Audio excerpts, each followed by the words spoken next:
Oi, gente, tudo bem com vocês?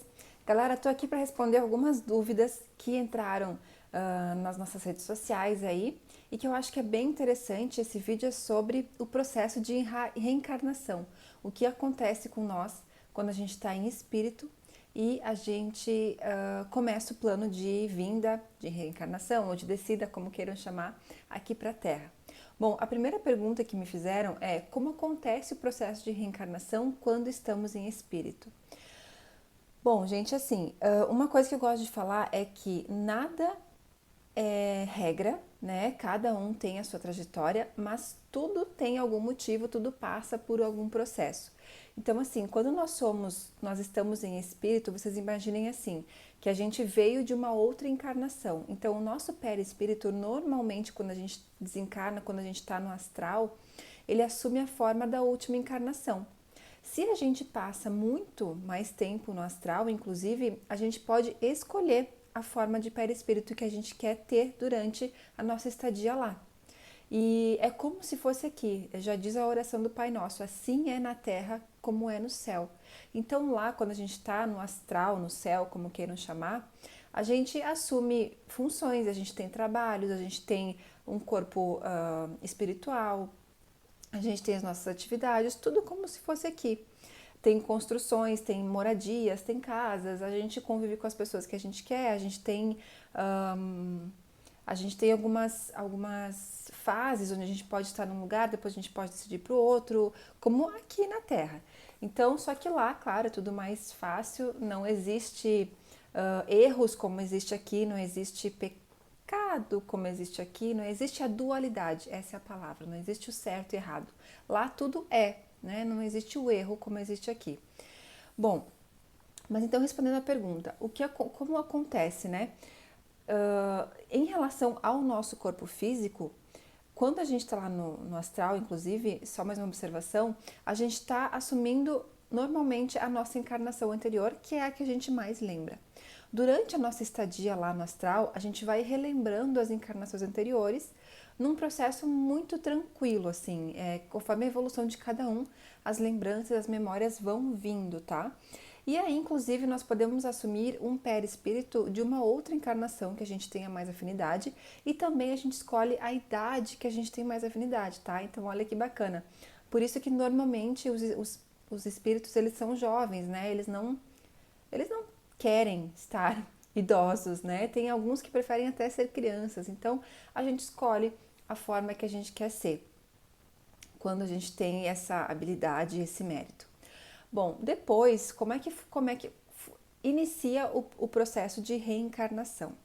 Então, é como se fosse assim, como se vocês estivessem numa empresa e o teu chefe chega e diz assim: "Olha só, fulano, fulana, agora tu vai ter um novo desafio para melhorar as tuas habilidades aqui, né, na empresa XSA, e esse novo desafio vai ser ir para este local, para, no caso, a Terra, e nós vamos então começar a definir o plano para ti. E aí que começa. Normalmente, quem fala isso são os nossos mentores, os guias, os líderes espirituais, que sabem o que aconteceu, e dependendo também do nosso mérito, da nossa evolução, a gente também participa desse plano. Então vamos supor, se a gente teve o mérito, a gente participa, a gente consegue escolher a nossa forma física, tentando ter afinidades com o que a gente mais gosta, né? Então, eu na última encarnação eu fui alta, eu fui baixa, ou eu fui mulher, ou eu fui homem. Ou a gente assume alguma forma para resgatar algo que a gente deixou aqui para aprender. Então, se numa vida passada eu fui um homem onde eu fui muito ruim com as mulheres, então eu vou vir mulher para ver como é que é, entende? Então, tem tudo isso. E se a gente não tem essas pendências para aprender, eu posso escolher ser homem ou ser mulher, ou ser homossexual, enfim, a gente tem esse mérito de escolher por simplesmente uma afinidade. Tem gente que escolhe sim vir daquela opção sexual e tá tudo certo, ou por algum aprendizado, ou por merecimento mesmo. Então, isso é uma das coisas, né? Então, a gente fica assim muito tempo às vezes sendo preparado, esse plano sendo estabelecido, porque vocês imaginem quantas coisas envolvem. Quem que vai ser a nossa família? porque nada é por acaso. Então, os nossos pais são escolhidos por nós, pelos nossos guias, as nossas famílias. Se a gente vem no intuito de ajudar, de ser ajudado, quais pessoas que a gente tem vínculo com encarnações passadas, afinidade, né? Então, vamos supor, eu sou gêmea. Algum motivo tem por a gente ter escolhido vir junto, né? Então, tudo tem um motivo por trás. E antes da nossa vinda para cá, da nossa encarnação, tudo isso é feito assim, com muito carinho, com muito cuidado. É por isso que eu sempre falo que nada é por acaso, pode ter certeza. Muitas pessoas falam que, eu não escolhi vir. Sim, tu escolheu, com certeza escolheu, porque tem fila para a encarnação. Eu não escolhi esses pais, com certeza escolheu esses pais. Ou alguma coisa você veio para ensinar, alguma coisa você veio para aprender. Então a gente escolheu tudo. E se não fomos nós, foram os nossos guias que sabem muito mais do que nós, nossos mentores, e que sabem que essa trajetória seria necessária. Então, o que acontece? Normalmente, quando a gente tem mérito para participar da nossa próxima encarnação, a gente coloca lá algumas coisas que a gente veio para resgatar, para aprender. Lembrando, gente, que normalmente, se a gente fica um bom tempo lá no astral, a gente começa a esquecer de algumas coisas aqui na Terra. E a gente esquece também de como as coisas não são tão boas como são lá. Então, quando a gente está fazendo o nosso plano, a gente quer se livrar de tudo de uma vez. É como se fosse assim, se tu tivesse a opção de fazer 2 séries em um ano só, tu vai querer fazer para não precisar mais ir para a escola. Então é mais ou menos o nosso sentimento quando a gente está lá. A gente quer colocar várias coisas para essa nossa encarnação para a gente não precisar voltar. E quando a gente voltar à nossa fase de perispírito, a gente chega lá mais desenvolvidos, com mais coisas terminadas, digamos assim. Porém, quando a gente apresenta esse plano para os nossos mentores, para os nossos guias, normalmente eles tiram boa parte, porque eles sabem que quando chega aqui o negócio aperta, né? A gente tem a lei do esquecimento, o véu, né, do esquecimento, e a gente sabe que aqui as energias, as coisas são muito mais difíceis, mais pesadas. Então a gente já vem com um plano, assim, bem... Claro que alguns são mais difíceis, outros são mais fáceis, mas eles já tentam amenizar ao máximo porque eles sabem o como aqui não é tão fácil assim. Então, uma outra das perguntas que vieram, né, podemos melhorar o plano estabelecido para nós aqui embaixo? Olha, claro, né, a gente até pode, mas vocês sabiam, se eu não me engano, são 17%, uma média que tem dos espíritos que conseguem cumprir 100% do nosso plano que foi estabelecido lá em cima para nós. Então, antes mesmo de tentar melhorar, eu diria que vamos tentar nos ajudar uns aos outros a cumprir esse plano, porque pouquíssimas pessoas, pouquíssimos espíritos conseguem cumprir 100% do que foi definido. E aí algumas pessoas perguntam, Daniela, mas como é que então eu vou saber qual que é o plano estabelecido para mim? Simples, né? Fecha seus olhos uns minutinhos, faz uma meditação, verifica onde são os teus maiores desafios. Isso aqui eu não quero mexer porque não sei o que, isso aqui eu não quero falar porque não sei o que. Normalmente o nosso plano, nosso desafio, a nossa meta a ser cumprida está nas coisas que a gente mais evita e que mais tem medo, né? Então tá ali. E claro, ninguém tem a vantagem de saber plano estabelecido, porque a gente estaria burlando uma regra, né? A gente está aqui assumindo um personagem justamente para verificar se a gente está em uma fase de prova. Então, prova que tu consegue atingir esse teu desafio estando aí num personagem assumido para cumprir isso. E aí algumas pessoas também falam, poxa, mas então por que não falam o que a gente tem que fazer, que daí seria muito mais fácil? Lá de cima, tudo é mais fácil, porque como é que tu vai ser uma pessoa corrupta se lá em cima não existe formas de corrupção? Como é que tu vai comprovar que tu consegue passar por tal desafio se lá em cima não existe erros, não existe uma dualidade onde tu tem escolha? Lá tudo é certo, tudo é amor, tudo é aceito. Então não tem ódio, não tem raiva, não tem vingança, não tem esses desejos que tem aqui. Então é por isso que aqui nós somos submetidos a essas provas.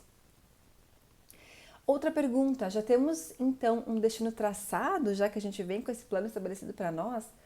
Olha, nós não temos um destino traçado, né? Porque se a gente tivesse, então não precisaria ter encarnação, simplesmente o destino já estaria cumprido.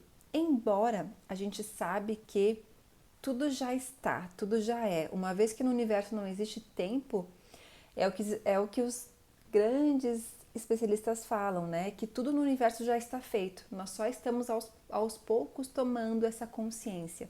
E muita coisa nesse meio tempo pode acontecer. Então, assim, vamos supor que eu vim com alguma missão em específico, eu posso cumpri-la como posso não cumpri-la. E o fato de não cumpri-la pode me levar a um outro destino, né? Então, vamos supor, sei lá, e pode pegar qualquer exemplo. Vamos supor que eu vim presidente, né? Vamos pegar esse exemplo agora da Rússia. Vim presidente da Rússia. Se eu tomar a decisão de iniciar uma possível guerra, qual que vai ser o meu destino para isso? Sendo que meu desafio era não, né, minha meta era não iniciar essa guerra, porque eu teria um destino X, agora eu vou ter um destino Y. E tá tudo bem. Pela visão da espiritualidade, ok, né?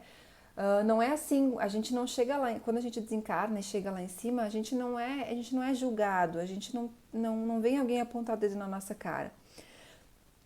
Eles vão falar, olha só, lembra que o teu plano era esse, tu chegou lá, não fez isso, aí a gente vai se arrepender, vai dizer, eu não sabia, eu tava com o véu do esquecimento. Aí eles vão olhar para nós e vão dizer, não tem problema, volta de novo. Né? E aí nós ficamos na fila dessa possível próxima encarnação. Então, por isso que não existe burlar o caminho, não existe encurtar o caminho. A gente está aqui com certeza para assumir algumas responsabilidades e a gente não precisa levar isso como algo pesado, como algo tão sério, né? Com certeza lá em cima a gente pôde participar, ou se a gente não participou, foram os nossos mentores, os nossos guias. Então eu acho que o desafio é olhar para o nosso dia a dia, para as nossas dificuldades, por mais simples que sejam, algum probleminha que a gente não quer mexer, provavelmente ali que está o nosso plano, a nossa missão. Então, não temos destino traçado. O que eu acredito, né, é que nós temos sim probabilidade. Se eu tomar o caminho do lado direito ou esquerdo, pode ser que o meu futuro seja alterado por causa disso. Tanto que se a gente pegar alguns videntes que foram já consagrados e que tem uma senhora, eu não vou lembrar o nome dela, mas que ela fez diversas previsões que ela acertava 80%. E um dia perguntaram para ela por que ela acertava algumas coisas e outras não. E ela dizia que era justamente isso, que as pessoas, como a gente tem a livre decisão de escolha, algumas coisas das nossas escolhas podem sim alterar o destino. Mas a maior parte não, a maior parte já tem um plano definido, ainda mais para uma consciência coletiva, assim, por exemplo, uma pandemia que aconteceu, né? Já estava nos planos que alguma coisa iria acontecer. E então a última pergunta é: o que acontece se nos desviamos muito do nosso plano terreno? Se o que a gente determinou lá em cima, a gente vem para cá e faz totalmente o oposto, que é muito comum, tá, gente? Justamente porque é o nosso karma, é o nosso dever. Então, se a gente tem medo, a gente vai querer ir para o outro lado. E quando isso acontece, quando a gente se desvia totalmente do nosso plano, algumas vezes os nossos guias, os nossos mentores preferem interromper essa nossa encarnação, né? Então tá aqui um dos motivos também que não temos um destino totalmente traçado. Eu já tive alguns relatos e várias histórias onde uma pessoa estava assim, inconscientemente se matando, né, de várias formas, ou por álcool, ou por comida, ou por outras formas, estava se desviando totalmente do seu plano, do seu plano, né, do seu contrato que tinha com o universo, e aí então os anjos, Deus, como queiram chamar, eles preferem interromper essa nossa jornada e nos levar antes do tempo previsto para nós, antes do nosso dia final, né, da nossa morte. E aí acontecem muitas vezes tragédias, acidentes, ou aí não tem muito, eles escolhem que forma eles vão nos levar, isso não tem muita regra, mas é decidido sim fazer isso para que a gente acabe não piorando ainda mais, né? Se a gente continuar aqui, a gente vai acabar acumulando mais e mais karma. Então, e se a gente tiver esse mérito, porque é uma coisa boa sim, né? Eles estão nos resgatando, nos ajudando. Nem todo mundo tem esse mérito, porque muitas vezes a gente não é nem enxergado pela espiritualidade, mas se eles nos enxergam e se reúnem e percebem que de fato nós não vamos melhorar, não vamos conseguir sozinhos voltar para um caminho próximo, pelo menos ao que a gente deveria estar, eles decidem ou colocar algum problema muito grande que vai te fazer voltar para o caminho certo, ou então pelo desencarne mesmo e volta ao plano espiritual antes do programado. Quando a gente faz o nosso plano também lá em cima, normalmente nós temos data para desencarnar, né? Nós temos um dia certo que a gente vai desencarnar. E dizem que o nosso inconsciente também sabe isso. Nós também somos avisados muitas vezes por sonho, né? A gente só não sabe aqui em plano físico porque a gente não aguentaria isso, né? Quem que aguentaria isso? E essa data também pode ser alterada, ou por mérito, ou né, por desmérito, nesse caso que eu estava explicando para vocês. Bom, gente, é isso. Espero ter respondido algumas perguntinhas. Esse é um assunto muito vasto mesmo, poderíamos ficar aqui horas e horas conversando. Mas, por favor, volto a lembrar, deixa aqui o teu comentário para ajudar em ideias para próximos vídeos. E se inscreve no canal também para que tu possa estar sendo informado de cada vídeo que a gente vai postando, tá bom? Um beijo, fiquem com Deus!